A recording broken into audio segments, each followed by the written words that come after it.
everyone. How are you all? Very good afternoon. So, we are doing our vocabulary in alphabetical order, and today we are doing our letter C.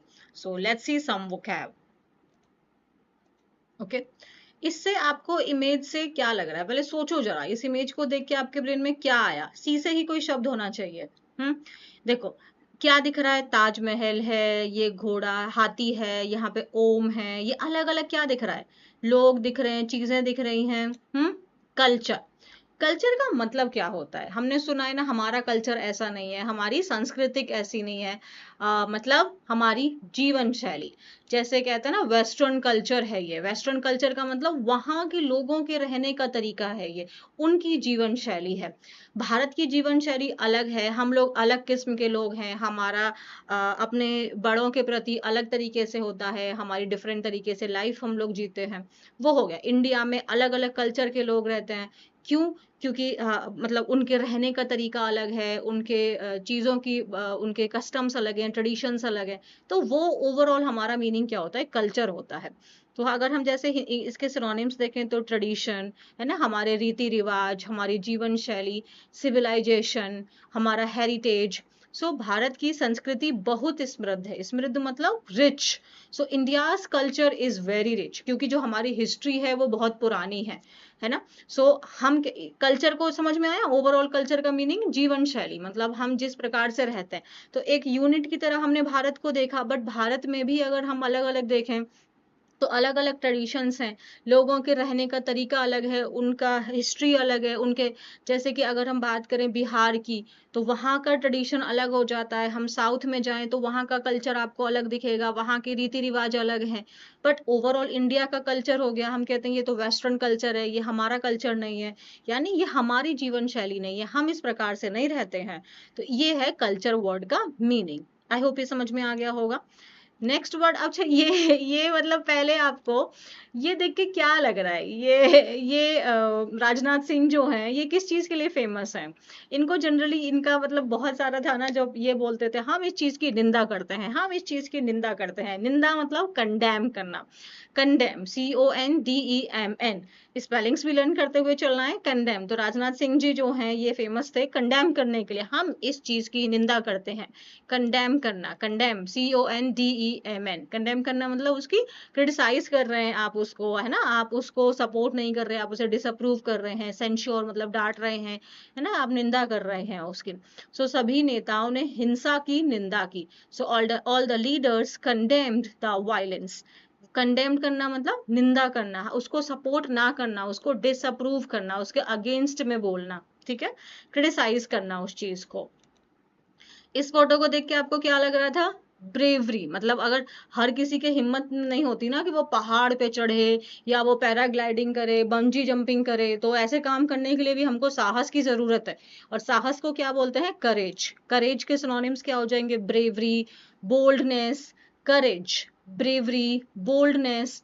We should देखो, कठिन समय में साहस नहीं खोना चाहिए, मतलब हमें कठिन समय में अपना साहस नहीं खोना चाहिए। We should not lose courage in difficult times. तो हमें जब मुश्किल टाइम आता है तो हमें स्ट्रांग रहना चाहिए, हमें करेजियस रहना चाहिए। Courage is your noun, but अगर मैंने बोला बी करेजियस मतलब साहसी बनो, साहस और साहसी, तो हम एडजेक्टिव क्या होता है इसका? करेजियस। करेजियस।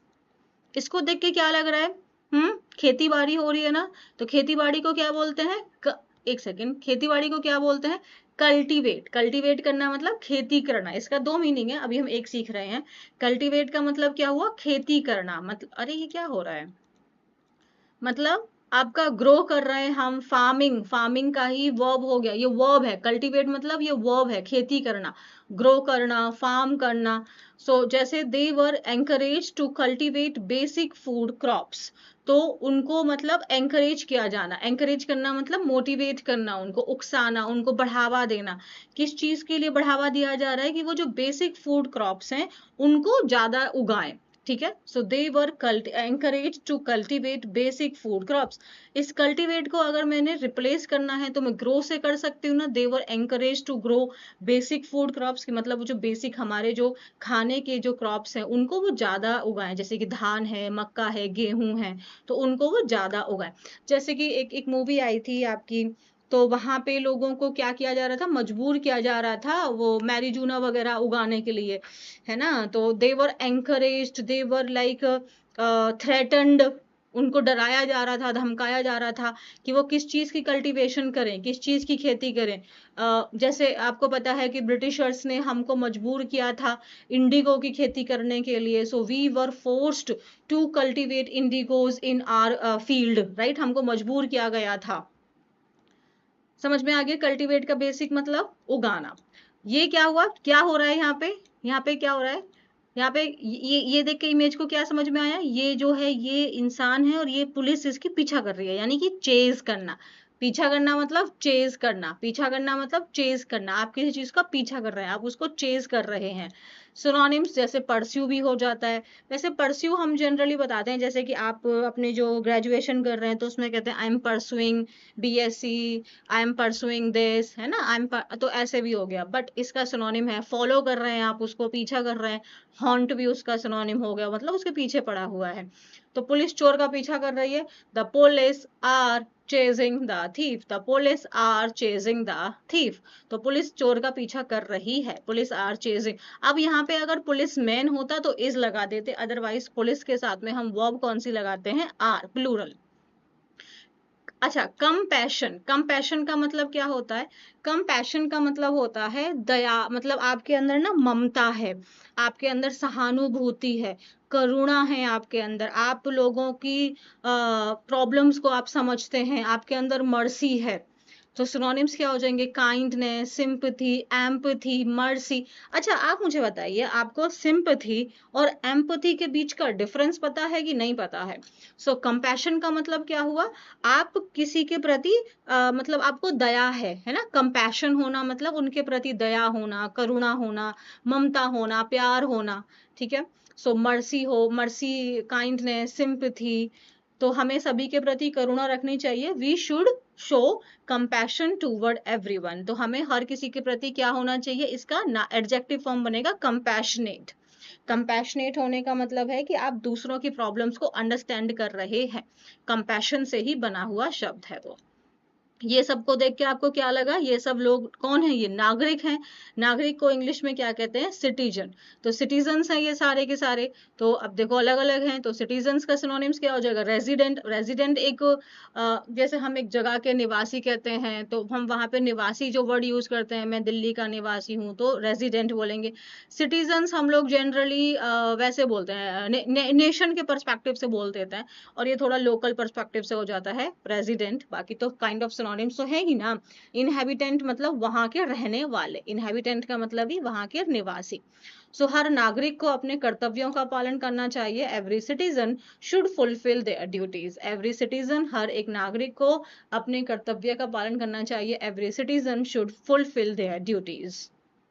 अब ये बच्चा क्या है, क्या है ये बच्चा क्या करना चाहता है, ये जानना चाहता है कि इसके नीचे क्या है। तो वो मैग्नीफाइंग ग्लास से उसको क्या कर रहा है, देख रहा है। तो यानी कि ये बच्चा क्या है हमारा, ये बच्चा है क्यूरियस। क्यूरियस मतलब जिज्ञासु, जिनके अंदर बहुत सारे क्वेश्चंस होते हैं। आपको पता है क्यूरियस होना बहुत इंपॉर्टेंट है। और अगर आप क्यूरियस है ना, अगर आपके मन में सवाल आते रहते हैं, आप क्वेश्चंस करते रहते हैं, तो आप ना ब्लेस्ड है।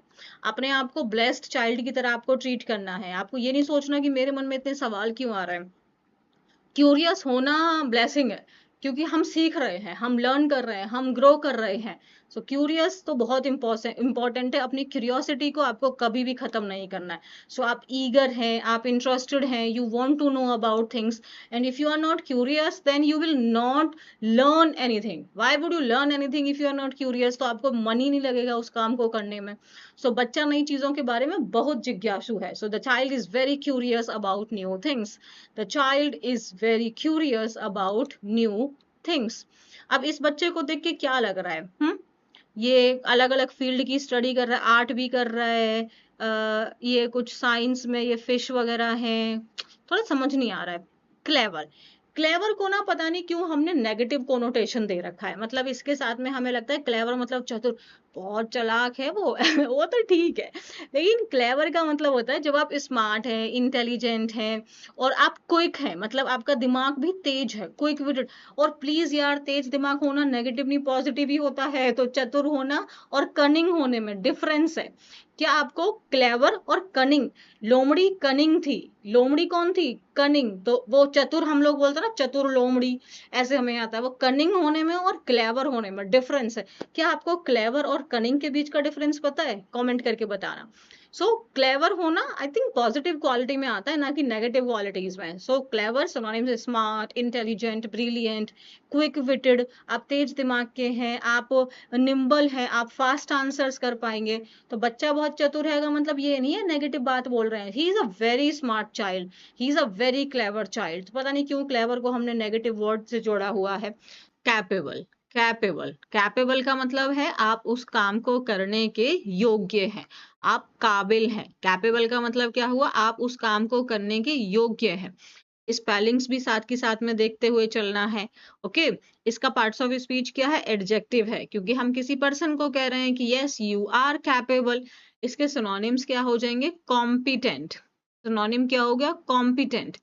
तो कॉम्पिटेंट लर्न करना है, COMPETENT, एबल और स्किल्ड, डन है।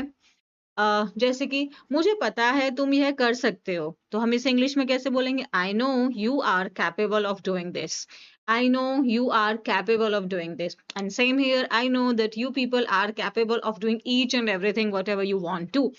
सो कैपेबल मतलब आप उस काम को करने के योग्य हो, आप कॉम्पिटेंट हो, आप स्किल्ड हो, आपके अंदर वो क्वालिटीज है। ओके, नेक्स्ट वर्ड क्या है हमारा, कॉशियस। नेक्स्ट वर्ड है कॉशियस। कॉशियस का मतलब क्या होता है, सावधान। कॉशियस मतलब सावधान, आपको सतर्क किया जा रहा है। अगेन इसका पार्ट्स ऑफ स्पीच क्या है, एडजेक्टिव है। Be cautious means be careful. Okay, जैसे कि कोरोना के टाइम पे हमें सावधान रहना था, तो हमें क्या पहनना था, मास्क पहनना था। या हमें ऑनलाइन स्कैम से क्या रहना है, कॉशियस रहना है, हमें सावधान रहना है, हमें केयरफुल रहना है, हमें अलर्ट रहना है। ओके, आप ना एक काम करेंगे, जैसे कि आज हम ये 10 वर्ड्स कर रहे हैं जो हमारे लेटर सी से शुरू हो रहे हैं। आप हर एक वर्ड का एक सिनोनिम एटलीस्ट आप अपनी तरफ से मुझे कमेंट करेंगे। ओके, तो कॉशियस का मतलब क्या हुआ, सावधान। कॉशियस मीन्स सावधान, केयरफुल, अलर्ट। जैसे वह अपनी सेहत को लेके हमेशा सतर्क रहती है, she is always cautious about her health, she is always cautious about her health. वो अपनी सेहत को लेके मतलब हेल्थ को लेके हमेशा सावधान रहती है, she is always cautious about her health. Cautious मतलब सावधान, सतर्क। नेक्स्ट वर्ड क्या है हमारा, कन्विंस। कन्विंस करना मतलब किसी को मनाना, उसको राजी कर लेना। तो आपके शब्दों में बहुत पावर होते हैं और आपके शब्द किसी को भी अपनी बात मनवा सकते हैं। आप उसको मनवा रहे हैं, आप उसे परसुएड कर रहे हैं, आप उसे इन्फ्लुएंस कर रहे हैं। जैसे कि मान लेते हैं कि यहाँ पे जो ये है ना, और ये क्लाइंट है, तो ये इस क्लाइंट को अपना मनवा रही है कि यस, ये आपके लिए बहुत अच्छा प्रोजेक्ट रहने वाला है, you will have all the facilities, you will face no problem here. So she is trying to convince her that she buy that property, like she invest in that property. What she is doing, she is trying to convince her. So convince मतलब उनको मनाने की, persuade करने की, उनको influence करने की। जैसे क्या तुम उसे हमारे साथ जुड़ने के लिए मना सकते हो, can you convince him to join us, है ना, क्या आप उसे मना सकते हो, राजी कर सकते हो कि वो हमारे साथ ज्वाइन हो जाए, तो can you convince him to join us. Okay, next क्या है, कंट्रीब्यूट। कंट्रीब्यूट करना मतलब अपना योगदान देना, कंट्रीब्यूट करना मतलब अपना योगदान देना। जैसे कि होपफुली मैं आपके लर्निंग का जो एक ये प्रोसेस है, मैं उसमें थोड़ा बहुत कंट्रीब्यूट कर पा रही हूँ, मैं थोड़ी सी आपकी हेल्प कर पा रही हूँ, मैं आपको थोड़ा सपोर्ट कर पा रही हूँ। तो कंट्रीब्यूट करना। और जैसे आप मेरे लिए कैसे कंट्रीब्यूट करेंगे, जब आप चैनल पे लाइक करेंगे, शेयर करेंगे, आप बताएंगे, तो आप मेरे मोटिवेशन को इंक्रीज करने में आप कंट्रीब्यूट कर रहे हैं, मतलब आप मुझे समर्थन दे रहे हैं, सपोर्ट कर रहे हैं ना, प्रोवाइड कर रहे हैं, डोनेट। सो एक छोटा सा प्रयास भी सफलता में योगदान दे सकता है। So even a small effort can contribute to success. Even हमारे स्मॉल स्मॉल जो शब्द होते हैं, हम किसी को बोल देते हैं, हमें नहीं पता चलता, बट वो उस पर्सन को बहुत एक इम्पैक्ट क्रिएट करके चले जाते हैं। तो यस, हमें बोलने से पहले हमें थोड़ा सावधान होना चाहिए ना, क्योंकि हमारे शब्दों में बहुत पावर है। So words have power and they can definitely contribute like like to somebody's upliftment और फॉर देयर डाउन। तो आप उनके अपलिफ्टमेंट के लिए यानी ग्रोथ के लिए और उनके फेलियर में थोड़ा बहुत उनका भी हिस्सा हो सकता है। तो कंट्रीब्यूट करना मतलब योगदान करना, डोनेट, जैसे आप मनी वगैरह डोनेट कर रहे हो, सपोर्ट कर रहे हो, उनको हेल्प प्रोवाइड कर रहे हो। नेक्स्ट क्या है? कंसर्न। कंसर्न का मतलब चिंता, फिक्र होना, चिंता है, फिक्र है ना? मतलब आप उनको प्यार करते हैं, आपको उनकी केयर है, वरी है, आपको वो चीज़ मैटर करती है। जैसे मैटर का मतलब जैसे हम कह सकते हैं कि ये तुमको इतना परेशान होने की ज़रूरत नहीं है। You don't need to show your concern because it doesn't bother you और it is not related to you. मतलब तुम्हें इतना कंसर्न होने की ज़रूरत नहीं है, ये तुम्हारा मैटर नहीं है ना? तो उसके माता-पिता उसकी सुरक्षा को लेकर चिंतित हैं। Her parents are concerned about her safety. Her parents are concerned मतलब चिंतित हैं, वरी है ना? केयर करते हैं वो उसकी, तभी तो वो उसको लेके चिंता होंगे ना। तो केयर, वरी, मैटर, इशू ये हो जाएगा कंसर्न, चिंता, वरी। नेक्स्ट वर्ड क्या है हमारा? कॉन्फिडेंट। कॉन्फिडेंट का पार्ट्स ऑफ स्पीच एडजेक्टिव है। I am confident. Confidence, ENCE जो होता है ये नाउन होता है, noun. Okay, so confident is your adjective. जैसे कि सेल्फ अश्योर्ड, हम कॉन्फिडेंट होने का मतलब क्या हो गया कि मुझे मेरे पे भरोसा है, मैं कॉन्फिडेंट हूं मतलब मुझे मेरे पे भरोसा है, आत्मविश्वास है मुझे अपने पे, राइट? हम उतने सेल्फ अश्योर्ड हैं, हम बोल्ड हैं, हम जानते हैं हम क्या कर रहे हैं। तो अंग्रेजी बोलते समय मतलब जब आप इंग्लिश बोल रहे हैं, आपने अच्छे से क्लासेस देख रहे हैं, आप उनको रिवाइज कर रहे हैं, तो जब आप इंग्लिश बोलेंगे you will feel confident. Why? Because you know, हाँ आई नो, मैंने पढ़ा है, सो आई नो दिस। और कॉन्फिडेंस हमेशा लर्निंग से आता है, फैक्ट से आता है, इंफॉर्मेशन से आता है, बकवास करने से नहीं आता है। तो अगर आपको कॉन्फिडेंट अपने आप में फील करना है और दिखाना है कि यस यू आर कॉन्फिडेंट, तो I think you must have correct knowledge. तो be confident while speaking English. या लाइक एक मुझे याद है, एक मीम था ना, उसमें वो पंजाब में जब आपका फ्लड आया था, वो बंदा इंग्लिश बोल रहा था, he was very confident while speaking English, but he was like making blunder, he was creating like what the hell man, I don't know but yeah, that was like something, he was very confident while speaking English, he was very confident. Next क्या है? Clarify. Clarify करना मतलब उस चीज को स्पष्ट करना, उसको और एक्सप्लेन करना। क्लैरिफाई करना मतलब उसको और एक्सप्लेन करना।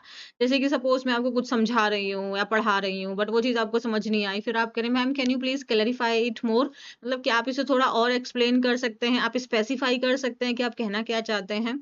जैसे कि मैं जो कहना चाहता था उसे स्पष्ट कर देता हूँ। So let me clarify what I want to say और what I meant. Okay, let me clarify, मैं ये चीज स्पष्ट कर देती हूँ कि मैं कहना क्या चाहती थी। सो let me clarify what I meant. Next word क्या है? कॉपरेट। कॉपरेट करना मतलब एक दूसरे के साथ में मिलजुल कर काम करना, एक दूसरे को सहयोग देना, उनका साथ देना। कॉपरेट, जैसे कि अभी मान लेते हैं ये पजल है ना, ये वर्क अलग अलग है और सब एक दूसरे को सपोर्ट करेंगे तो काम हमारा जल्दी हो जाएगा। तो यहाँ पे सबका क्या हो गया? कॉपरेशन। ये नाउन फॉर्म हो गया है ना। We need to cooperate, verb हो गया। वी नीड योर कॉपरेशन, ये नाउन हो गया। तो सिनोनिम कोलैबोरेट, कोलैब पता है ना, कोलैब तो आजकल के टर्म्स बहुत कॉमन आता है, ये तो है ना। हम ये दो टीम्स, ये दो यूट्यूब प्लेटफॉर्म ने आपस में कोलैब किया है, तो मतलब वो एक साथ में मिलके काम कर रहे हैं, एक दूसरे को असिस्ट कर रहे हैं, एक दूसरे को हेल्प कर रहे हैं। सो हमारी टीम ने मिलकर अच्छा सहयोग किया और हम प्रतियोगिता जीत गए। So our team cooperated well and we won the competition, मतलब हमने एक दूसरे का अच्छे से सहयोग किया, जिसमें जो कमी हो रही थी, जिसको जो काम दिया जा रहा था, वो बहुत अच्छे से अपने काम को किया उन्होंने। ओके। कमिट, कमिट होने का दो मीनिंग है। देखो अब यहाँ पे कितनी प्यारी सी पिक्चर है, तो कमिट का एक मीनिंग क्या हो गया आपका? आप डिवोटेड हैं, जैसे कहते हैं ना I am committed, I am committed, I am committed, ये जो है ये ऐसे एडजेक्टिव के रूप में काम कर रहा है। कमिटेड का मतलब क्या हो गया यहाँ पे कि आप उस रिश्ते में क्या हो चुके हैं आप, अपने आप को समर्पण कर चुके हैं, समर्पित कर चुके हैं। सो डिवोटेड है यहाँ पे, डेडिकेटेड है, so they are committed to their relationship, मतलब ये अपने रिलेशनशिप के लिए कमिटेड है, दोनों कहीं भी चीटिंग नहीं करेंगे, वो कहीं एक्स्ट्रा अफेयर नहीं चलाएंगे, सो दे आर कमिटेड। जैसे कि किसी लड़की को आपने देखा, आपने उसको अप्रोच किया, फिर उसने कहा सॉरी आई एम कमिटेड, मतलब मैं ऑलरेडी कहीं और हूँ, मैं कहीं और डिवोटेड हूँ, right, so I am sorry. और कमिट का मतलब होता है किसी काम को अंजाम देना, उसको परफॉर्म करना, उसको कैरी आउट करना, उसको एग्जीक्यूट करना। सो ही कमिटेड अ क्राइम मीन्स उसने एक अपराध किया, अंजाम दिया अपराध को, ही कमिटेड अ क्राइम। डन है। नेक्स्ट वर्ड क्या है हमारा, कॉन्सेंट्रेट। कॉन्सेंट्रेट का मतलब होता है ध्यान लगाकर, मन लगाकर, ओके। जैसे कि यहाँ पे देखो कितना हैंडसम सा बॉय है, कितना कॉन्सेंट्रेट होकर पढ़ाई कर रहा है। सो यानी कि फोकस होकर, फोकस, पे अटेंशन, ध्यान दो भाई, यहाँ पे योर अटेंशन, या तो वह उसकी अंग्रेजी से, oh my God, I hope आप भी अपनी इंग्लिश को इम्प्रूव करने के लिए बहुत अच्छे से मेहनत कर रहे हैं। तो he is concentrated on improving his English, तो अपने इंग्लिश को इम्प्रूव करने को लेके वो बहुत कंसंट्रेटेड है, मतलब वो बहुत फोकस्ड है, बहुत अपने ध्यान दे रहा है, वो बहुत ध्यान से पढ़ाई कर रहा है। Is cautious. What does this word mean? देखिए, कॉशियस का मतलब है आपको वार्न किया जा रहा है कि आपको सावधान रहना है, आपको सतर्क रहना है, कोई गलती, कोई मिस्टेक नहीं करनी है। So you have to be careful, you need to be alert.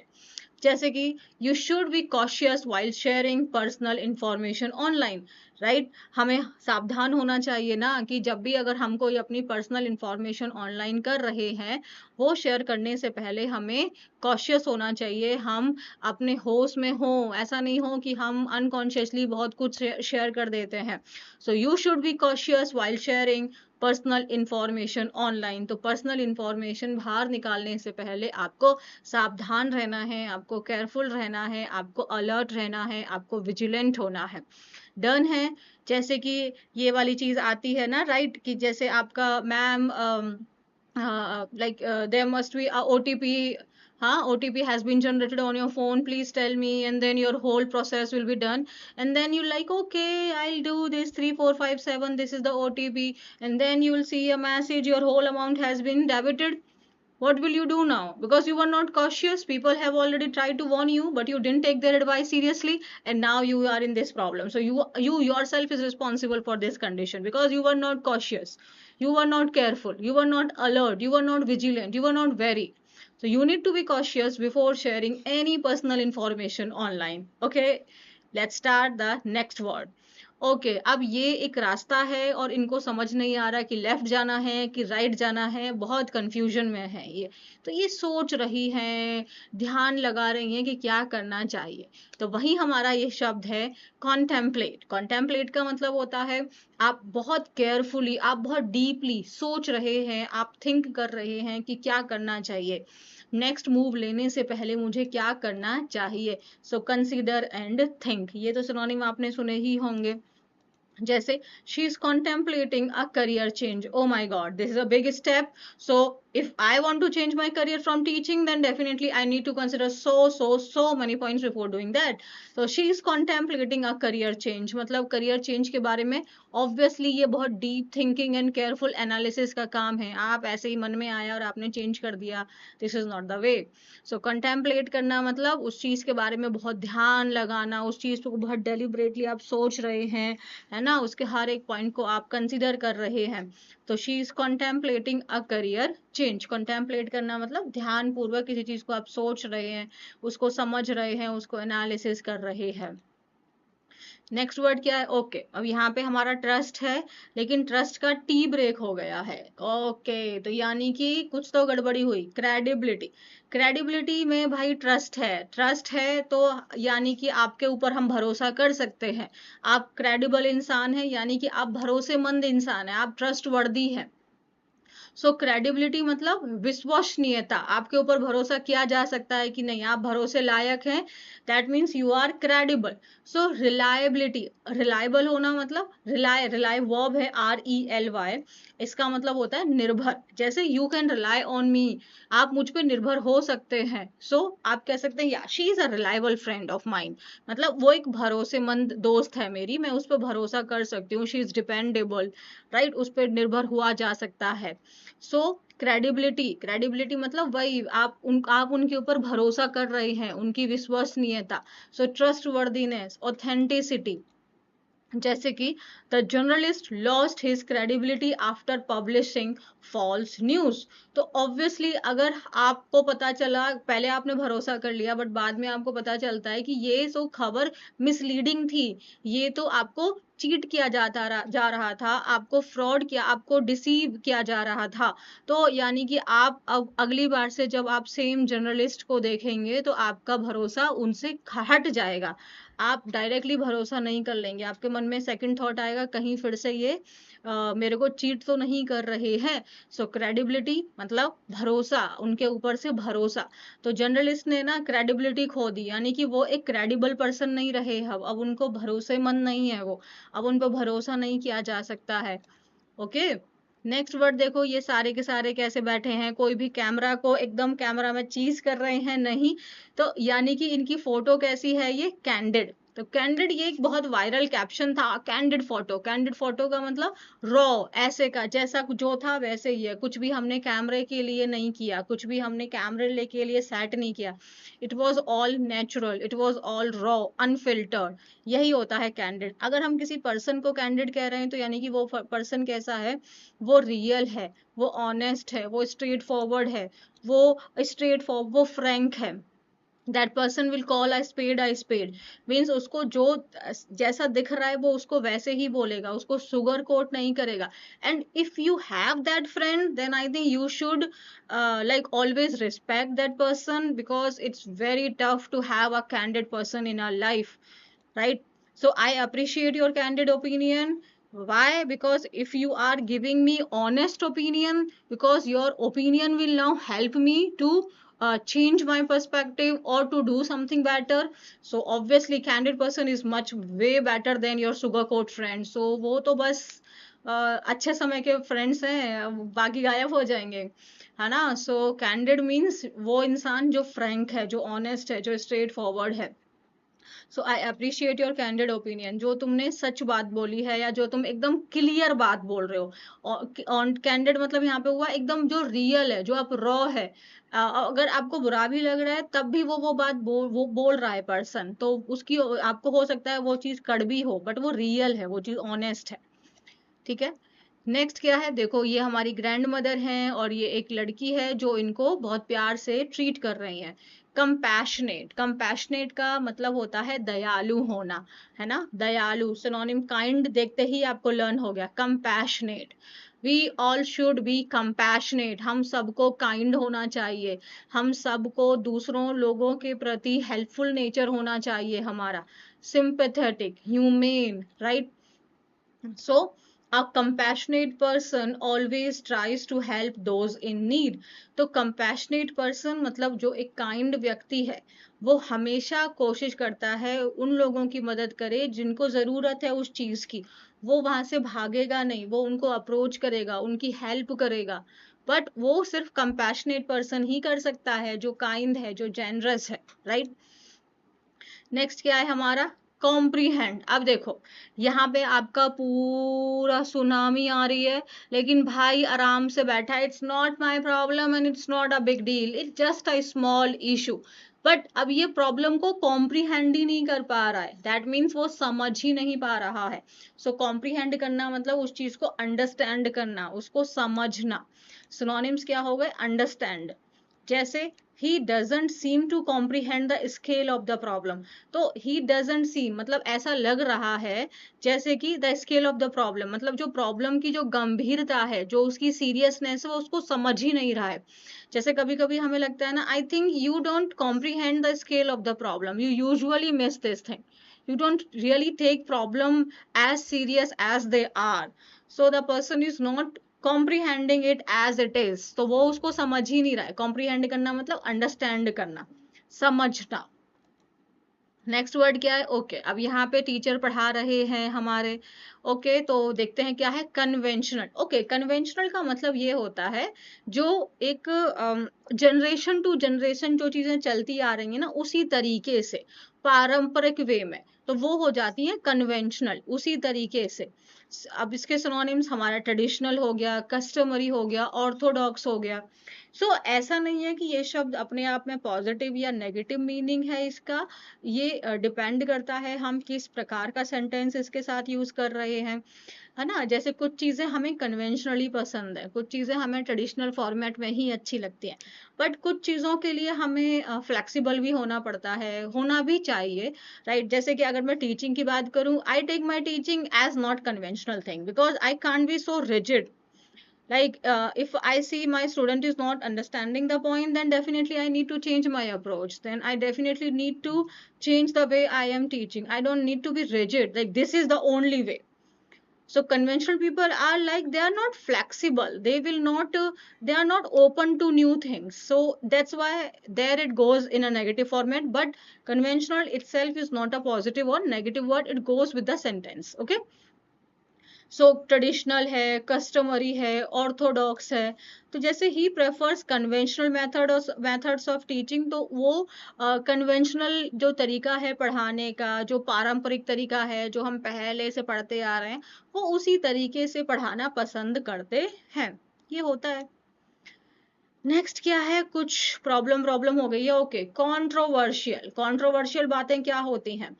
Controversial, जैसे कि अगर हम पॉलिटिक्स के ऊपर बात शुरू कर दें तो ये बात कंट्रोवर्शियल है, मतलब विवाद खड़ा हो जाएगा, झगड़ा हो जाएगा। कहते हैं ना, छोड़ना यार, I don't want to share my opinion here because this topic is very controversial, means it is debatable, इसमें बहस छिड़ जाएगी, इसमें डिस्प्यूट हो जाएगा, हमारे पॉइंट्स आपस में मैच नहीं करेंगे, तो विवादित है ये बात।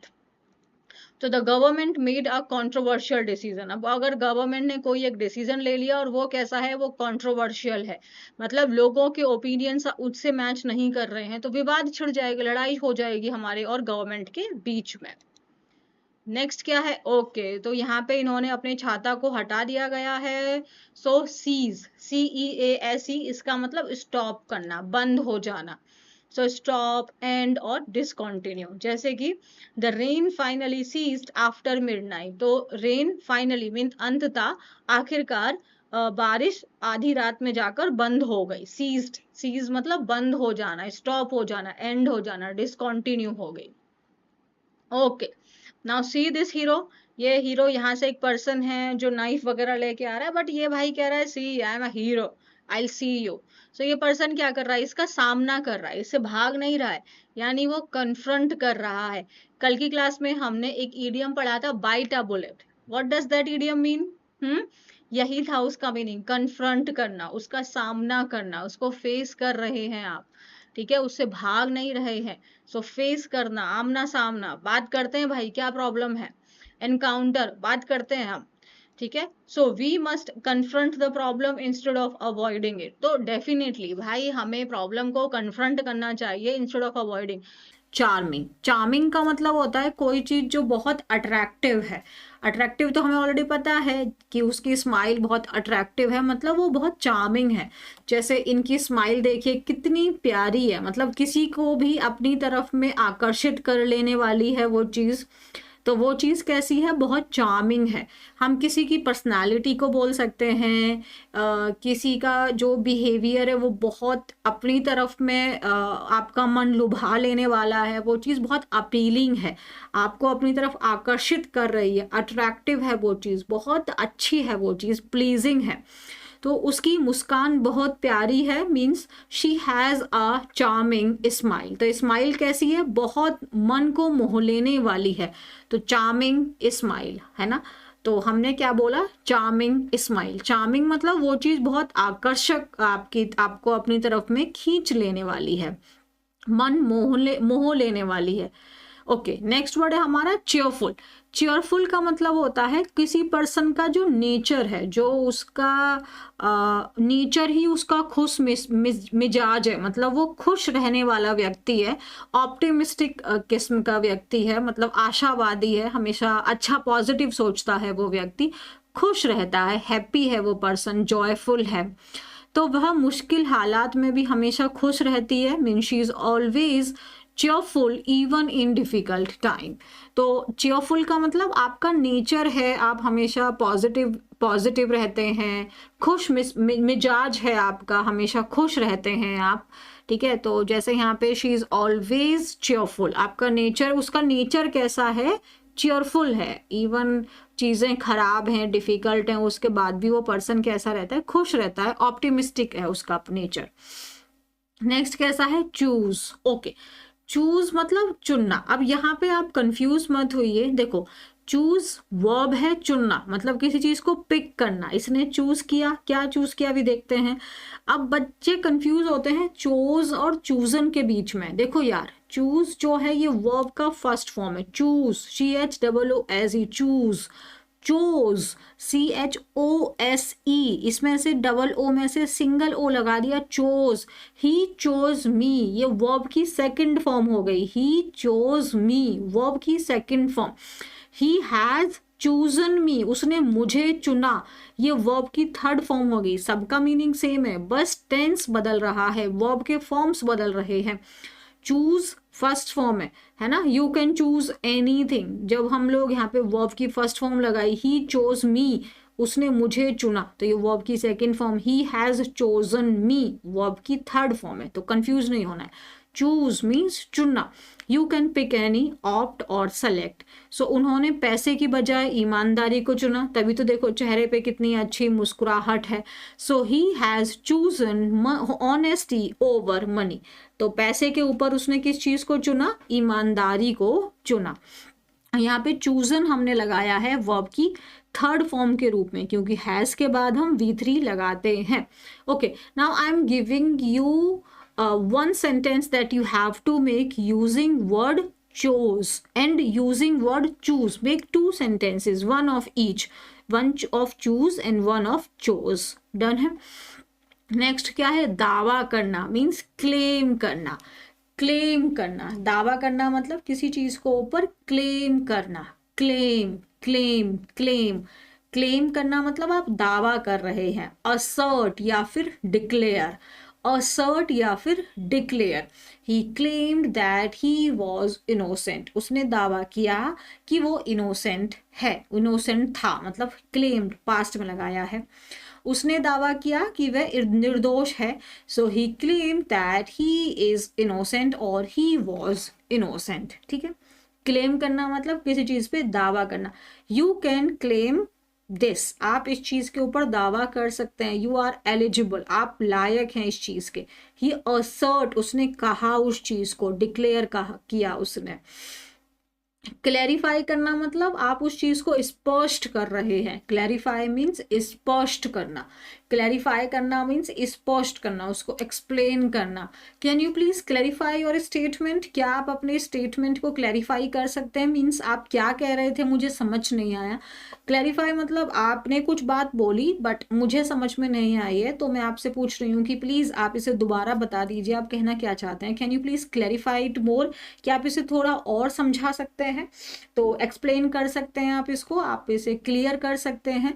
So please clarify your statement, क्योंकि आपका जो स्टेटमेंट है वो एम्बिगुअस है, वो अनक्लियर है, वो स्पष्ट नहीं है। That's why I am asking you to please clarify your statement. ठीक है, क्लैरिफाई करना मतलब आपने कुछ बात बताई, मुझे समझ नहीं आई, so I want you to make me understand this thing, your concept. Okay, clarify करना, प्लीज आप अपने बात को क्लैरिफाई कर सकते हैं कि आप कहना क्या चाहते हैं, मुझे समझ नहीं आया।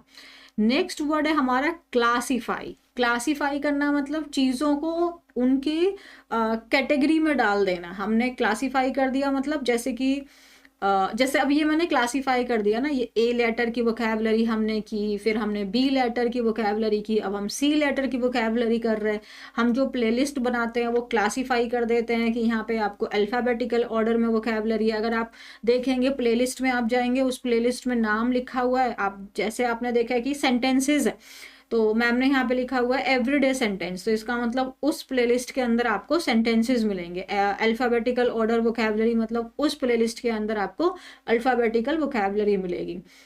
ग्रामर इस प्लेलिस्ट के अंदर आपको ग्रामर की क्लासेस मिलेंगी। तो क्लासीफाई कर दिया हमने, मतलब उसको उस एक ग्रुप के अंदर में डाल दिया। जैसे ये फाइल है तो आप इस फाइल में क्लासीफाई कर सकते हैं कि इस फाइल का नाम दे दिया आपने कि इसमें आपके सारे के सारे मान लो क्या लगा सकते हैं। हाँ, अगर आप किसी एग्ज़ाम की प्रिपरेशन करते हैं तो एसएससी के एग्ज़ाम की प्रिपरेशन करते हैं तो आपने इस फाइल में सारी वोकैबुलरी आपकी एक साथ में डाल दी, इसमें आपने सारे के सारे इडियम्स डाल दिए, इसमें ग्रामर के क्वेश्चंस डाल दिए, तो आपने उनको क्लासीफाई कर दिया, आपने उनको कैटेगराइज कर दिया। आपको आसान रहेगा उस चीज़ को याद रखने में, है ना।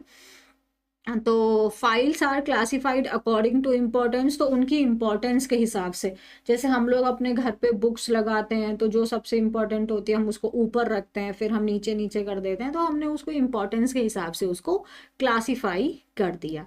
नेक्स्ट वर्ड क्या है हमारा, क्लिंग। क्लिंग का मतलब होता है चिपकना। तो कोई व्यक्ति क्लिंगी होता है। क्लिंगी व्यक्ति कैसा होता है, जो हमेशा चिपका रहता है, जो चिपकने के बहाने ढूंढता है, या जो चिपकू किस्म का होता है, उसको क्लिंगी कहते हैं। तो क्लिंग वर्ब है, मतलब चिपकना। तो इसीलिए मैंने इसके वर्ब्स के फॉर्म आपको लिख दिए हैं, जिनके फॉर्म्स अलग होते हैं, जो इर्रेगुलर है वो मैंने लिख दिया है। जैसे क्लिंग, क्लंग, क्लंग। वर्ब की सेकंड एंड थर्ड फॉर्म में क्लंग एंड क्लंग। तो चिपक जाना, किसी को एकदम जोर से पकड़ लेना भी होता है, एकदम जोर से पकड़ लिया है ना, टाइटली पकड़ लिया उसको, सो होल्ड टाइट, उसको ग्रास्प कर लिया, जोर से पकड़ लिया। सो जैसे बच्चा डर के मारे अपनी माँ से लिपट गया, मतलब माँ से एकदम चिपट गया। So the child clung to his mother in fear. तो child clung to his mother in fear. Done है। क्लंग, क्लिंगी मतलब वो व्यक्ति बहुत चिपकू किस्म का है। नेक्स्ट क्या है हमारा, ये पूरा डिस्ट्रक्शन हो गया, कोलैप्स। कोलैप्स का मतलब होता है ढह जाना, जैसे ये बिल्डिंग ढह गई, टूट गई ये बिल्डिंग, है ना। उसके बाद या कोलैप्स का मतलब होता है कोई इंसान बेहोश होके जो गिर जाता है, वो भी आपका कोलैप्स होता है। फॉल अपार्ट मतलब टूट के गिर गई ये चीज, या फिर वो फेंट हो गया, बेहोश हो गया। सो भूकंप के बाद पुरानी इमारत गिर गई, the old building collapsed after the earthquake. अब यहाँ पे तो कोलैप्स वर्ब की फर्स्ट फॉर्म है और ईडी लगा के सेकंड बना दिया। So collapsed after the earthquake, he collapsed due to weakness. तो कमजोरी के कारण वो बेहोश हो गया, कोलैप्स। ठीक है। नेक्स्ट वर्ड क्या है हमारा, कलेक्ट। कलेक्ट करना मतलब चीज़ों को इकट्ठा करना, उनको एकत्रित करना, इकट्ठा करना, उनको एकत्रित करना। जैसे अब यहाँ पे गैदर करना, उसको असेंबल करना, अरेंज करना एक साथ में, कलेक्ट करना। सो कृपया ऑफिस से डॉक्यूमेंट ले लें। So please collect the documents from the office. So collect the documents from the office मतलब वहां से ले ले, कलेक्ट कर ले मीन्स वहां से ले ले, है ना। ओके। नेक्स्ट वर्ड क्या है हमारा, कंसोल। कंसोल करना मतलब किसी को दिलासा देना, उसको शांत करना। कंसोल करना मतलब उसको शांत करना। भाई कोई बात नहीं, ठीक है, सब ठीक हो जाएगा, उसको आप रिलैक्स कर रहे हैं, आप उसको कंफर्ट कर रहे हैं, काम डाउन कर रहे हैं, उसको कंसोल कर रहे हैं, मतलब आप उसको दिलासा दे रहे हैं, ठीक हो जाएगा सब कुछ, है ना। काम कर रहे हैं, सूद कर रहे हैं, उसको कंफर्ट कर रहे हैं, दिलासा दे रहे हैं। सो मुश्किल समय में उसके दोस्तों ने उसको क्या दिया, दिलासा दिया।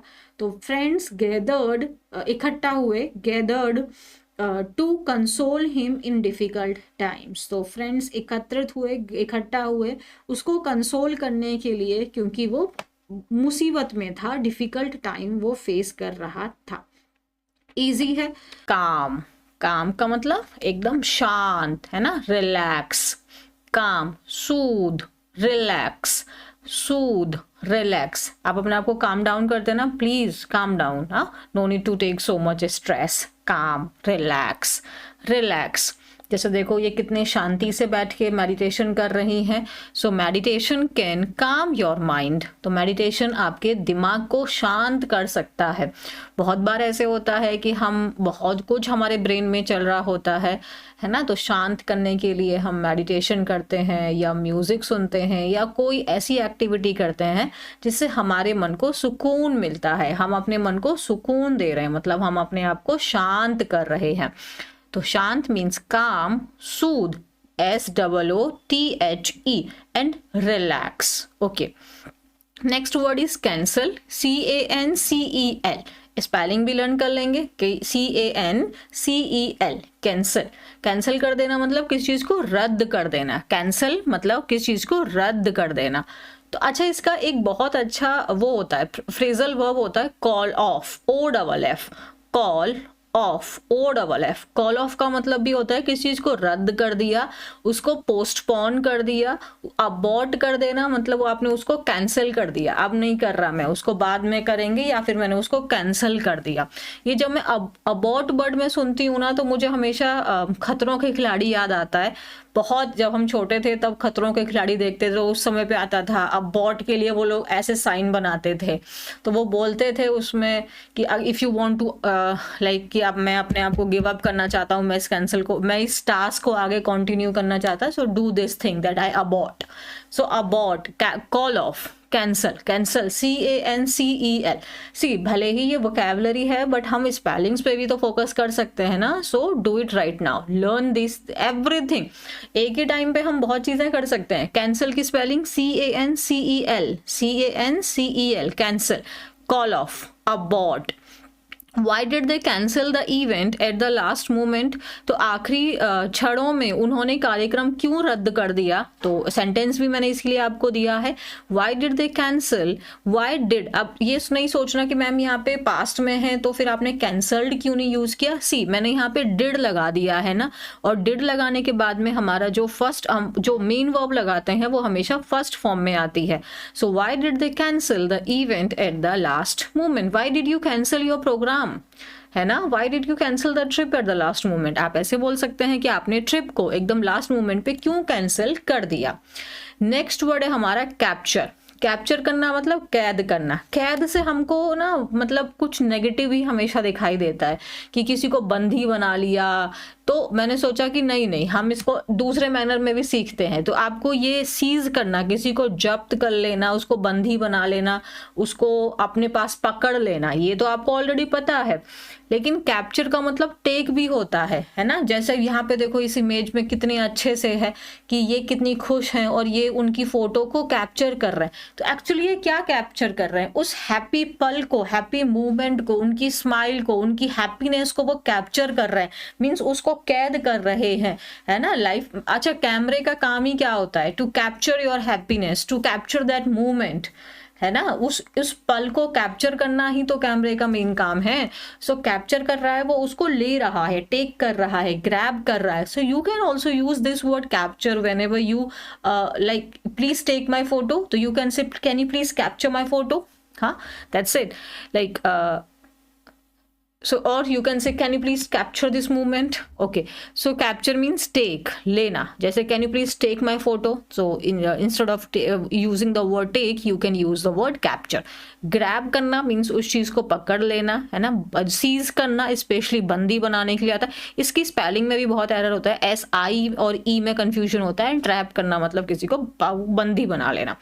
So he captures her happy moment and several attempts were made to capture the animal. तो बहुत सारे कोशिशें की गई थी जो जानवर हैं उनको पकड़ने की। तो कैप्चर के दोनों मीनिंग आपको समझना है।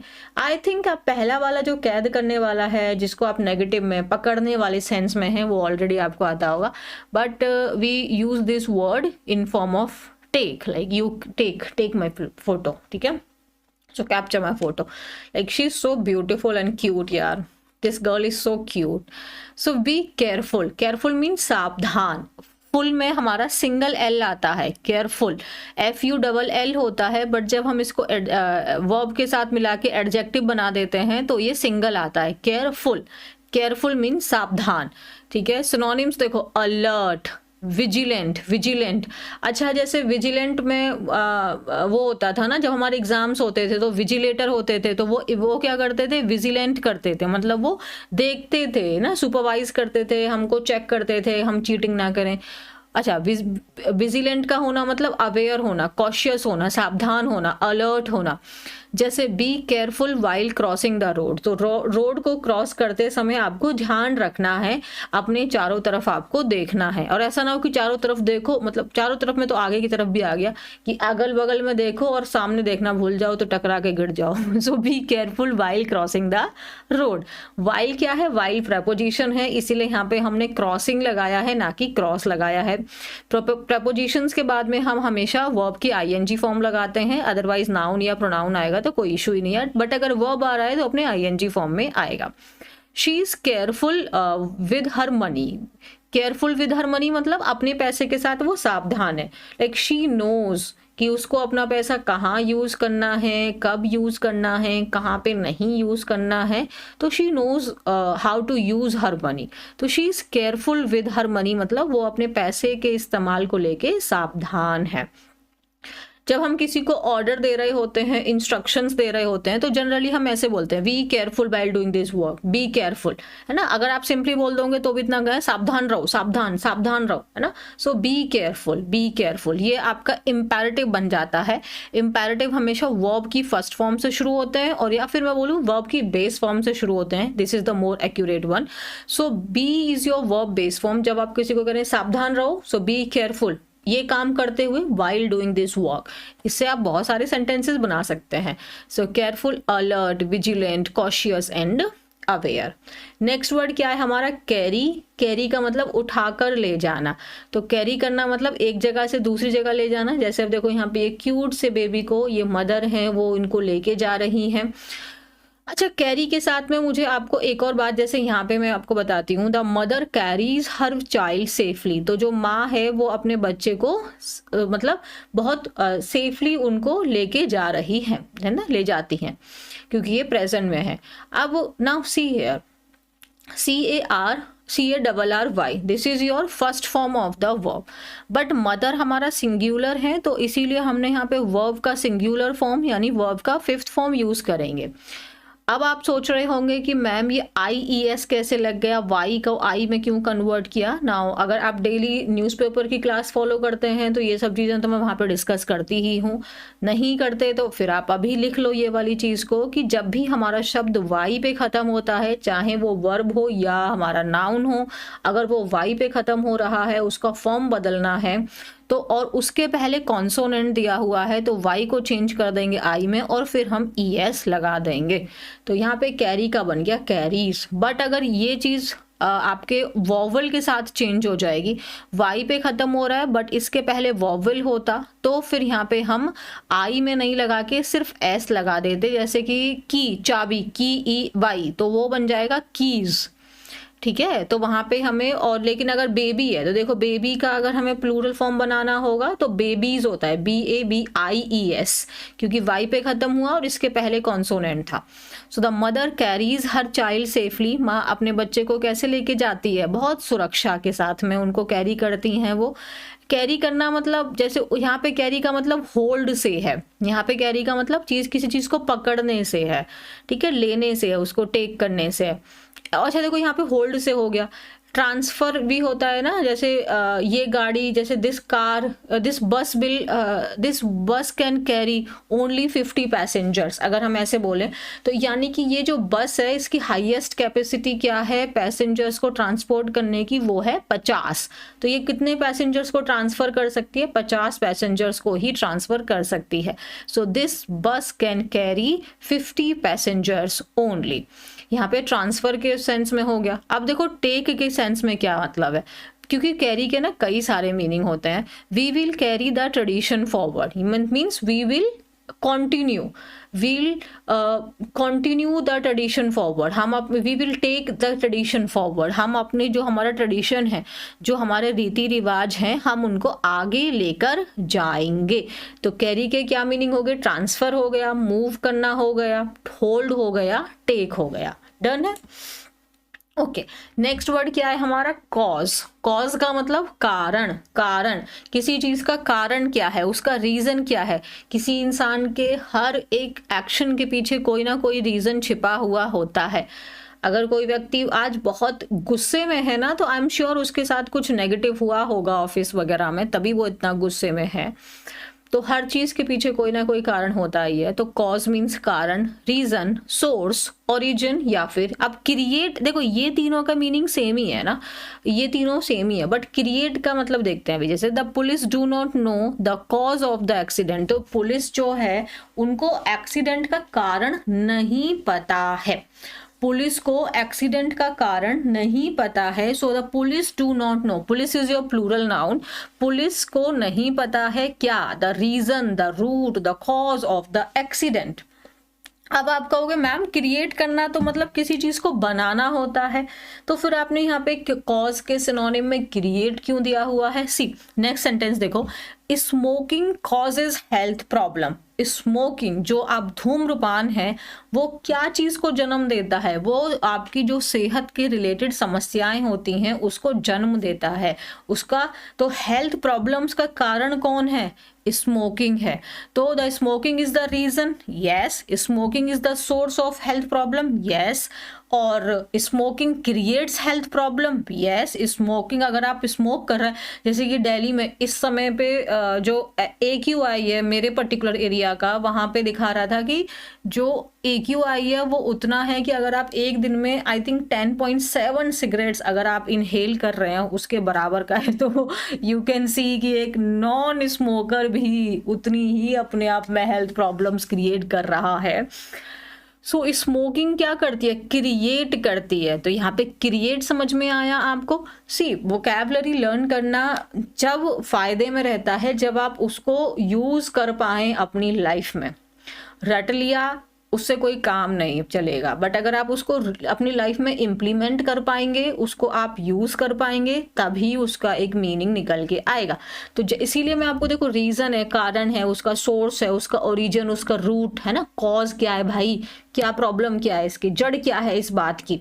बट क्रिएट भी तो है, जैसे smoking creates health problem. Smoking क्या करता है? हेल्थ प्रॉब्लम को जन्म देता है। समझ में आया ये वाला? ओके। नेक्स्ट क्या है? सीज। सीज का मतलब रुकना या रोकना। सीज का मतलब रुकना या रोकना। Seize, CEASE। सो सिनोनिम्स में देखें, स्टॉप, हॉल्ट या end. So the rain finally ceased. तो रेन फाइनली सीज्ड मतलब फाइनली, अंततः भाई बारिश बंद हो गई। जब कंटिन्यू अगर बारिश होती रहे तो आप कहेंगे यार फाइनली बारिश रुक गई। So the rain finally ceased. Ceased मतलब stopped. After hours of noise the children finally ceased their play. अच्छा, ये तो बहुत बार होता है यार, मेरी वाली कॉलोनी में भी तो बच्चे ना शाम के वक्त में बहुत शोर मचाते हैं और फिर 7-8-9 बजे करीब फाइनली वो अपने अपने घर चले जाते हैं। तो the children finally ceased their play means उन्होंने अपना जो खेल है वो रोक दिया। सीज मतलब स्टॉप, हॉल्ट, एंड। तो ये लर्न हो गया आपको, ठीक है, इजी है। नेक्स्ट सेलिब्रेट है, ये तो आसान है, आपको जानते होंगे, जश्न मनाना। So enjoy, rejoice. Rejoice, rejoice नहीं आते तो लर्न कर लेना, rejoice. We are having a party to celebrate my birthday. Oh my God, it's very simple, I don't think इसमें एक्सप्लेनेशन की जरूरत है। And let's celebrate this achievement together. तो ये जो अचीवमेंट है, चलो इसको एक साथ में सेलिब्रेट करते हैं। Next word is certain. Certain का मतलब होता है निश्चित, कि हाँ yes I am certain about it. Certain का मतलब आई एम श्योर अबाउट इट। जहाँ पे आप आई एम श्योर, आप ये श्योर वर्ड आप जानते ही होंगे, है ना, आपको पता है कि हाँ मैं यहाँ पे श्योर हूँ, मतलब मैं निश्चित हूँ, कि आपको पता है I am confident about this word, I am definite. अच्छा, ये तीनों का सेम मीनिंग है, sure, definite, confident. Are you certain, है ना। आर यू सर्टेन मतलब कि जो तुम कह रहे हो तुम उस चीज के बारे में डेफिनेट हो, तुमको पता है तुम यही करना चाहते हो। So I am certain about my answer means मैं इस आंसर के बारे में मैं डेफिनेट हूँ, मैं इसके बारे में कंफर्म हूँ कि ये ऐसे ही है, मैं कॉन्फिडेंट हूँ। अच्छा, ये वाला देखो पर्टिकुलर एंड स्पेसिफिक, जैसे हम कहते हैं ना, you need to follow certain rules in this office. तो इस ऑफिस में आपको कुछ नियम है कुछ पर्टिकुलर नियम हैं जो आपको फॉलो करने होंगे। You need to follow specific rule. भाई कुछ नियम हैं जो आपको फॉलो करने होंगे। You need to follow some rules. So कुछ पर्टिकुलर नियम हैं जो आपको फॉलो करने होंगे। सर्टेन रूल्स मतलब कुछ नियम हैं, पर्टिकुलर कुछ रूल्स हैं जो आपको खास करके ध्यान रखने हैं। नेक्स्ट क्या है, देखो ये बेचारी कितना स्ट्रेस में है, तो चैलेंजिंग है काम, तभी तो वो स्ट्रेस में है। चैलेंजिंग का पार्ट्स ऑफ स्पीच एडजेक्टिव है, ठीक है। चैलेंजिंग मतलब वो चीज़ चुनौतीपूर्ण है, वो चीज़ बहुत टफ है, वो चीज़ बहुत डिमांडिंग है, वो चीज़ डिफ़िकल्ट है। जैसे कि लाइफ में जो मुझे लगता है कि जो स्टूडेंट लाइफ होती है वो बहुत चैलेंजिंग होती है, क्योंकि एक सर्टेन टाइम के बाद में, है ना, देखो सर्टेन वर्ड यूज़ किया मीन्स एक पर्टिकुलर टाइम के बाद में, एक स्पेसिफिक टाइम के बाद में जब हमें बार बार फेलियर हम फेस कर रहे होते हैं तो लाइफ बहुत चैलेंजिंग हो जाती है। जैसे ही अर्निंग आने लग जाती है लाइफ कहीं ना कहीं सूद हो जाती है, चीज़ें सेटल डाउन हो जाती हैं, राइट। तो I understand, I completely understand कि जो स्टूडेंट लाइफ है दिस इज़ वेरी चैलेंजिंग। ये चैलेंजिंग है क्योंकि आप हर चीज़ को लेके अनश्योर हैं, आप किसी भी चीज़ के बारे में डेफिनेट नहीं है, तो कहीं ना कहीं हमारे मन में डाउट आ जाता है कि ये एग्ज़ाम निकलेगा भी कि नहीं निकलेगा, मैं लाइफ में सक्सेसफुल होऊंगा भी कि नहीं होऊंगा। तो चीज़ें टफ हो जाती हैं ना, चैलेंजिंग हो जाती हैं, डिमांडिंग हो जाती है। उस समय पे हमें बहुत पेशेंस की ज़रूरत है, खुद को बहुत काम करना पड़ेगा, अपने ऊपर रिलैक्स करना पड़ेगा हमको कि no it's okay, I am sure, I am definite कि मैं ये चीज़ अचीव कर लूँगा। So definitely student life is very challenging. तो वो चुनौतीपूर्ण तो है, टफ है, डिमांडिंग है और डिफिकल्ट भी है। द टास्क इज चैलेंजिंग मतलब जो टास्क था वो कैसा है, चैलेंजिंग है। जैसे sometime I find my job, या it's my work, I find it sometime challenging and fun as well. Why? Because अब सारा कंटेंट मुझे खुद क्रिएट करना होता है। तो teaching is not at all challenging for me. Like when I use to teach offline I don't face any problem. Like मैं सुबह 5:30 बजे से लेके रात के 8:30-9 बजे तक मेरे को कोई दिक्कत नहीं होती थी क्लास लेने में। बट अभी मेरे को प्रॉब्लम होती है क्योंकि सारा कंटेंट क्रिएट करना, ये पीपीटी बनाना, इसको एक एक चीज़ को असेंबल करना, it's quite challenging for me.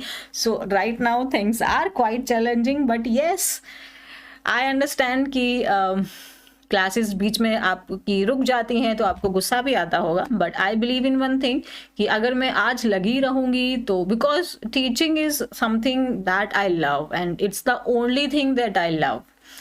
So बस it's this time is challenging. I don't think कि मैं ये लंबा चलेगा ना, तो we can change, we can hire people, things will change. Yes yes. तो अपने आप को भी ऐसे बोलो।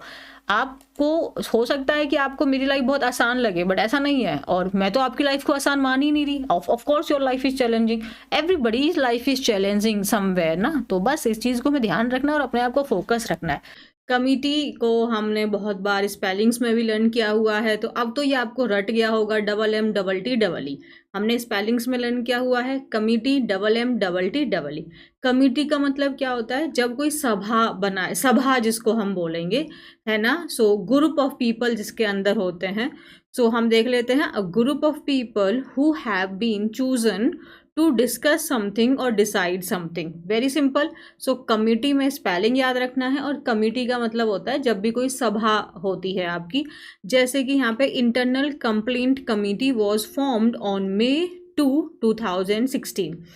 ये जो इंटरनल कंप्लेंट कमेटी जिसके बारे में मैं यहाँ पे बात कर रही हूँ, ये आपका जो सेक्सुअल हैरेसमेंट होता है वर्क प्लेस पे या यूनिवर्सिटी कॉलेजेस के अंदर में, उसको रिगार्डिंग में यहाँ पे ये बनाई गई थी। सो इंटरनल कंप्लेंट कमेटी कब बनाई गई थी? 2 मई 2016 को। कमेटी का मतलब सभा, ठीक है। Spelling COMMITTEE। इसमें 3 बार जो 3 लेटर्स हैं जो रिपीट हो रहे हैं, MM हो रहा है, TT हो रहा है और EE हो रहा है। नेक्स्ट वर्ड है हमारा कॉन्वर्सेशन। वेरी सिंपल वर्ड, आपको आता ही होगा, एक बार स्पेलिंग देख लेते हैं। CONVERSATION। कॉन्वर्सेशन का मतलब बातचीत हो जाता है, अ टॉक बिटवीन टू और मोर पीपल। सो जैसे I had a conversation with my friends, so मैंने अब मतलब आई हैड आज की क्लास में हमने हैज़ हैड को देखा था as a main verb, and see यहाँ पे हम हैड यूज कर रहे हैं as a main verb. So आज मेरी दोस्त से बात हुई, so I had a conversation with my friend मतलब आज मेरी अपने दोस्त से बातचीत हुई। सो मैंने अपने दोस्त से बातचीत की और मेरी अपने दोस्त से बात हुई, एक ही बात है। सो यहाँ पे समझ में आ गया। नेक्स्ट क्या है हमारा, चेज। चेज करना मतलब किसी भी चीज़ का पीछा करना। जैसे आप अपने सपने के पीछे भी तो दौड़ रहे हैं, तो आप उसको भी तो चेज कर रहे हैं, या फिर किसी का आप रियल में आप चेज कर रहे हैं, उसको पीछा कर रहे हैं, उसको फॉलो कर रहे हैं। So to run after someone और something in order to catch them और in order to achieve them. जैसे कुत्ता एक खरगोश का पीछा कर रहा है, so the dog was chasing a rabbit, है ना। और आप किसी चीज के पीछे दौड़ रहे हो, आप सफलता के पीछे दौड़ रहे हो, so you are chasing success. So only the hard work is only the way through which you can get your success. Okay, concern का मतलब होता है चिंता। कंसर्न का मतलब क्या होता है, चिंता। कंसर्न का मतलब चिंता। अ फीलिंग ऑफ वरी मतलब आप टेंस्ड हैं, परेशान हैं। सो मैं उसके भविष्य को लेकर चिंतित हूँ, I am concerned about his future. I am concerned about his future, मैं उसके भविष्य को लेके चिंतित हूँ मतलब कंसर्न्ड हूँ। ठीक है। नेक्स्ट है कॉप। कॉप ना एक जैसे पुलिस ऑफिसर जो होता है, पुलिस मैन जिसको हम बोलते हैं, उसको हम कॉप बोलते हैं। तो आप 2 पुलिस ऑफिसर होंगे तो आप 2 कॉप्स बोल दोगे। ठीक है जी। तो जल्दी करो, 2 पुलिस वाले आ रहे हैं, hurry up 2 cops are coming, hurry up 2 cops are coming. Next है कैरिकेचर। कैरिकेचर का मतलब जैसे अब यहाँ पे आप देखोगे बाबा जी का ठुल्लू, सो ये है कपिल शर्मा, आप लोग जानते ही होंगे, है ना। सो आप यहाँ पे देखेंगे इनके फेस के साथ में क्या किया गया है, इनको डिस्टॉर्ट किया गया है, इनके फेस को मतलब इनके फेस को थोड़ा बिगाड़ दिया गया है, उसको एग्जैजरेट कर दिया, उसको बढ़ा दिया गया है। जैसे नाक को एकदम लंबा बना दिया है, मुंह एकदम खोल दिया है ऐसे एकदम बड़ा सा है, फेस पूरा ऐसे ये बड़ा बना दिया, बॉडी छोटी बना दी, तो इसको बोलते हैं कैरिकेचर। सो कैरिकेचर क्या होता है, एक ड्राइंग होती है या जनरली ड्राइंग वगैरह ही हो जाता है, a drawing that makes someone look funny और foolish because some part of the person's appearance is exaggerated। exaggerate करना मतलब उस चीज़ को बढ़ा चढ़ा देना, exaggerate करना मतलब किसी चीज़ को बढ़ा चढ़ा देना। so a drawing that makes someone looks funny or foolish because some part of the person's appearance is exaggerated। so यह कपिल शर्मा का क्या है, व्यंग चित्र है, मतलब this is the caricature of Kapil Sharma, this is the caricature of Kapil Sharma. Done है। यहाँ पर एक मिस्टेक हुई है, मैंने करेक्ट किया था, पता नहीं पीडीएफ में क्यों नहीं आया। कपिल का जो के है वो आपका कैपिटल लेटर में आएगा, शर्मा का एस कैपिटल लेटर में आएगा, क्योंकि कपिल जो है ये एक आपका किसी पर्सन का पर्टिकुलर नेम है, तो ये प्रॉपर नाउन है, और प्रॉपर नाउन का जो होता है वो आपका कैपिटल लेटर में आता है। नेम एंड सरनेम दोनों ही capital letter, their first letter is always in capital. Is it done? तो आई होप आपको कैरिकेचर का मीनिंग समझ में आ गया होगा। नेक्स्ट वर्ड कौन। कौन कौन धोखा दे गया भैया, कौन भैया, कौन CON कौन, तो मतलब धोखा करना किसी के साथ में, या फिर आप इसको कौन, लाइक ही कॉन्ड मी, उसने मुझे धोखा दे दिया। और ही प्लेड, जैसे यहाँ पे लिखा he played the role of con in a movie, तो हम इसे नाउन ठग, जिसको हम धोखा यानी ठग के लिए भी यूज कर सकते हैं। To trick someone specially in order to take money from them. अगर आपने ये मूवी देखी है, ये थोड़ी पुरानी मूवी है, पुरानी यानी कि जब मैं अपने स्कूल में थी, हाँ उसी समय आई थी, बट मैंने देखी हुई है, लेडीज वर्सेस रिक्की बहल। तो अगर आपने देखी है तो इसमें जो रणवीर सिंह का कैरेक्टर होता है ये कॉन मैन होता है। तो ये एक ठग होता है जिसमें देखो, हाँ देखो मूवी में पोस्टर में देखो इसने कितने सारे गेटअप लिए हुए हैं, और ये सारी लड़कियों को ये क्या करता है, ठगता है ना। तो बाद में क्या होता है कि ये लड़कियां आपस में मिलके ही फिर इसको ठग लेती हैं। So to trick someone especially in order to take money from them. So he played the role of con in a movie. Next word है choice। ये तो word आपको पता ही होगा, it's my choice, you can't decide anything for me, so it's decision, selection, preference, it's my choice baby। Done। Next है हमारा cliff। Cliff का मतलब होता है चट्टान। अब जनरली क्या होता है ना, जो क्लिफ होती है उसके आसपास में ना पानी होता है, समुद्र होता है, तो उसको हम क्लिफ कहते हैं। तो जैसे यहाँ पे आप ये दिखाई दे रहा है, this is your cliff. So high, very steep, steep का मतलब खड़ा एरिया है, और especially one next to the C.